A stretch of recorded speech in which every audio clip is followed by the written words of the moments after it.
Živijo, jaz sem Žiga in to je politični destilat tedna v eni minuti. Prejšnji teden je pravzaprav vse dogajanje na političnem parketu zaznamovala tragedija na Dolenjskem v Novem mestu. Nedeljo dva odstopa ministra za notranje zadeve pa ministrica za pravosodje. Neuradno Socialni demokrati jezni zaradi izjave Luke Mesca pred to sejo vlade, kjer sta ministra ponudila svoj odstop, kjer je namignil na to, da je pravosodje neučinkovito. Sledil je obisk vlade Novega mesta na izredni seji mestnega sveta v Novem mestu, protesti pred občino, več tisoč ljudi se je zbralo in zahtevali ukrepe.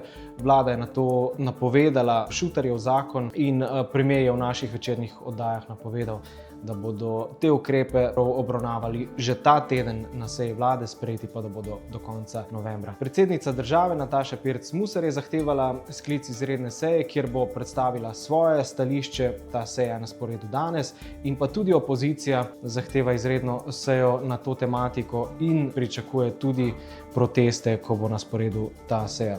Toliko v tem tednu, posledice tega tedna in odmeve tega tedna pa bomo zagotovo spremljali še kar nekaj časa.